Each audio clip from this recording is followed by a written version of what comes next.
नमः संस्कृताय। दर्शकों, जैसा कि आपने थंबनेल में देखा ही है कि आज हम महाकाव्य के लक्षण के बारे में पढ़ेंगे। श्री आचार्य विश्वनाथ ने अपने साहित्य दर्पण में महाकाव्य का लक्षण कुछ इस प्रकार से दिया है। सर्गबंधो महाकाव्यम तत्र एको नायकासुरः षड्वंशा क्षत्रियो वा अपि धीरोदात्त गुणान्विताः। अर्थात महाकाव्य सर्गों में निबद्ध होता है। उसमें एक नायक होता है जो देवता या किसी उत्तम वंश में उत्पन्न क्षत्रिय और धीरोदात्त गुणों से युक्त व्यक्ति होता है। अर्थात जो महाकाव्य की कथा होती है वो सर्गों में बटी हुई होती है। उसमें एक नायक होता है जो किसी उच्च कुल में उत्पन्न हुआ होता है या फिर कोई देवता होता है और वो धीरोदात्त गुणों से युक्त होता है। एक वंशा भवा भूपा कुलजा बहो पिवा श्रृंगार वीर शांतानाम एको अंगी रसः ईशते। अर्थात एक वंश के एवं उत्तम कुल के बहुत से राजा भी नायक हो सकते हैं। अर्थात जो पहले श्लोक में कहा गया था कि एक नायक होता है, उसके स्थान पर किसी एक वंश के और उत्तम कुल में उत्पन्न कई राजा भी नायक हो सकते हैं। और श्रृंगार वीर और शांत में से कोई एक रस महाकाव्य में अंगी रस के रूप में कार्य करता है, अर्थात प्रधान रस के रूप में कार्य करता है। अंगानि सर्वेऽपि रसा सर्वा नाटक संधयः इतिहासो उद्भवं वृत्तम अन्यद वा सज्जनाश्रयम्। अर्थात अंग अथवा अप्रधान रूप में महाकाव्य में सभी रस विद्यमान होते हैं। महाकाव्य में नाटक की सभी संधियों का निर्वाह किया जाता है। महाकाव्य का कथानक इतिहास में वर्णित अथवा सज्जन पुरुषों से संबंधित कोई कथावस्तु होती है। चत्वारः तस्य वर्गाः शिविस्तेष्वेकं च फलं भवेत् आदौ नमस्क्रिया आशीर्वा वस्तु निर्देश एव वा। अर्थात महाकाव्य में धर्म, अर्थ, काम तथा मोक्ष इन चारों वर्गों का वर्णन होता है। इसमें एक वर्ग महाकाव्य का फल होता है। महाकाव्य के आरंभ में नमन क्रिया, आशीर्वाद अथवा वस्तु निर्देश रहता है। क्वचिन निंदा खलादीनां सताम च गुणकीर्तनम एक वृत्तमय पद्ये अवसाने अन्य वृत्त के।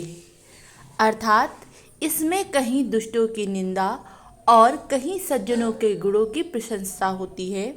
महाकाव्य की रचना एक छंद वाले सर्गों से की जाती है। सर्गों के अंत में छंद का परिवर्तन होता है, अर्थात प्रत्येक सर्ग के अंत में छंद का परिवर्तन किया जाता है।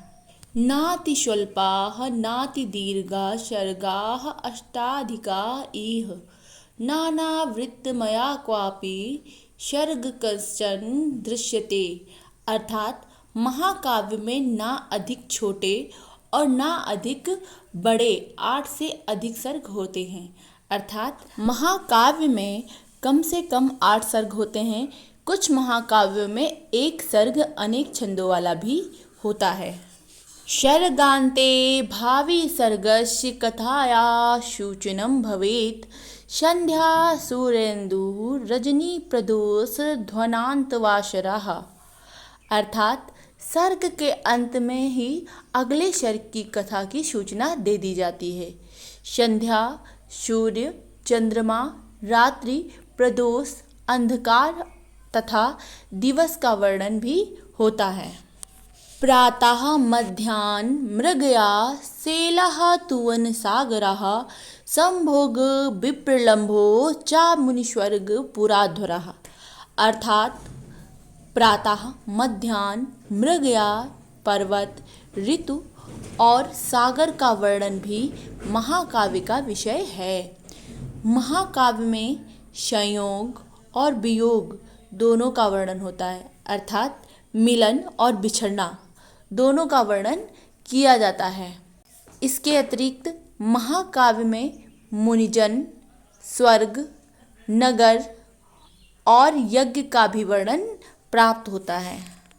रणप्रयाण उपयमं मंत्रपुत्रोदय आदयः वर्णनीया यथायोगम सांगोपांगा अमीह इह। अर्थात महाकाव्य में रण, युद्ध हेतु प्रयाण, विवाह, मंत्र, पुत्र और उन्नति का यथा योग्य और अंगों सहित वर्णन करना चाहिए। कविवृत्तस्य वा नाम्ना नायकस्य इतरस्य वा नामास्य सर्गोपादेय कथया सर्गनामतु। अर्थात महाकाव्य का नाम कवि, कथा वस्तु, नायक अथवा अन्य प्रमुख पात्र के आधार पर रखा जाता है। सर्गों का नाम कथा के आधार पर रखा जाना चाहिए। वीडियो कैसा लगा कमेंट कर अपनी राय ज़रूर दें। अगर वीडियो पसंद आया हो तो लाइक एंड शेयर करें और हमारे चैनल संस्कृत प्रभा को सब्सक्राइब करें। अंत तक वीडियो देखने के लिए आप सभी का धन्यवाद।